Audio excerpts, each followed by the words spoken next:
From 1817 to 1858, the Seminole Tribe fiercely resisted the United States' efforts to force them off their ancestral lands in Florida. Their story is one of incredible resilience, bravery, and defiance in the face of overwhelming odds. In this exploration of their struggle, we will dive into the early roots of their conflict with the U.S. and the powerful figures that led them through years of warfare, showing the tribe's unwavering commitment to preserving their homeland and way of life. The Seminole people, originally Creek Indians, had migrated into Florida in the late 18th century, escaping the pressures from American settlers who were expanding westward into traditional Native American territories. Florida, at the time, was a Spanish colony, and the Seminoles took refuge there, living largely outside the direct control of the colonial powers. They became a diverse mix of various indigenous groups, African American runaway slaves, and even some white settlers who fled the turmoil in other parts of the U.S. Tensions began to rise in the early 1800s as the U.S. government sought to extend its control over Florida.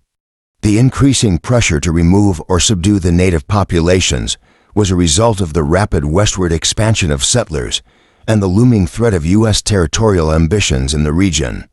This led to a series of escalating conflicts between the U.S. government and the Seminoles. In 1817, General Andrew Jackson was given orders to eliminate the threat posed by the Seminoles and runaway slaves who had taken refuge in Florida.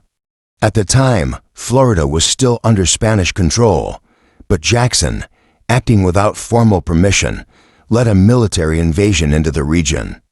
His forces attacked Seminole villages and pursued runaway slaves, sparking the First Seminole War. The U.S. military campaign was brutal and devastating for the Seminoles, but they fought fiercely and strategically. They used their knowledge of the land to their advantage, using Florida's dense swamps and forests as hiding places and natural defenses. Despite Jackson's military superiority, the Seminoles' guerrilla tactics prolonged the conflict, forcing the U.S. government to seek a negotiated resolution. As a result of the war, the U.S. acquired Florida from Spain in 1821, but the Seminoles were not conquered. In fact, their resistance had only just begun. By 1835, the U.S. government, under the Indian Removal Act of 1830, had set its sights on forcibly relocating all eastern Native American tribes to lands west of the Mississippi River.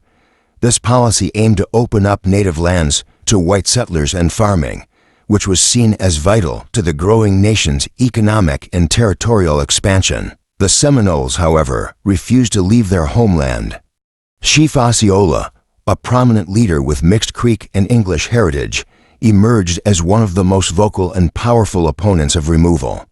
Osceola and his followers opposed the Treaty of Payne's Landing, which sought to force the Seminoles to relocate.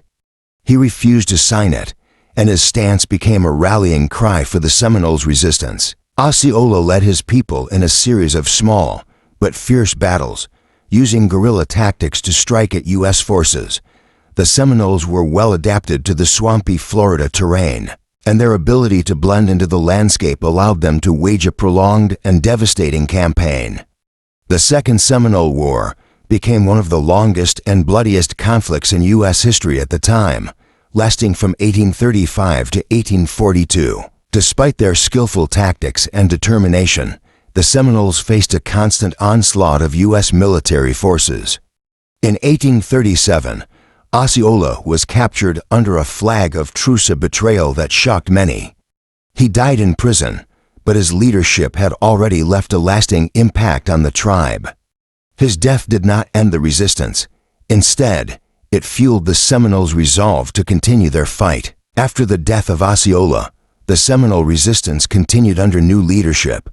Chief Billy Bowlegs became the figurehead of the Third Seminole War, which lasted from 1855 to 1858, though the U.S. military had adopted more aggressive strategies to try to defeat the Seminoles, including the establishment of forts and the use of better-equipped soldiers.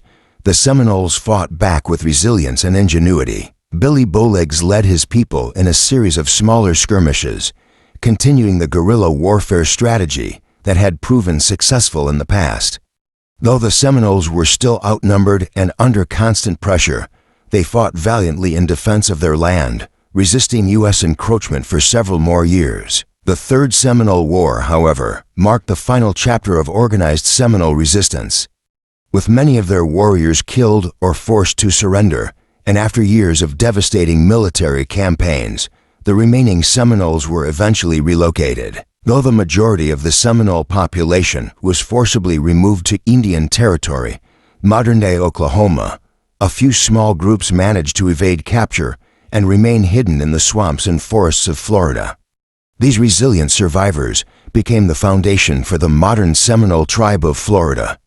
Despite centuries of conflict, the tribe's spirit remained unbroken. Today, the Seminole Tribe is a thriving community with a rich cultural heritage that honors their ancestors' fight for freedom and their unyielding resistance to forced relocation. The Seminoles' history is a testament to the strength of indigenous peoples in the face of adversity, showing the lengths they went to in order to preserve their way of life and protect their land. The Seminole Wars remain one of the most significant chapters in American history, showcasing not only the brutality of U.S. expansion, but also the courage and tenacity of a people determined to defend their homeland. The legacy of the Seminoles is an essential part of the broader narrative of Native American resilience and survival, and their story continues to inspire generations.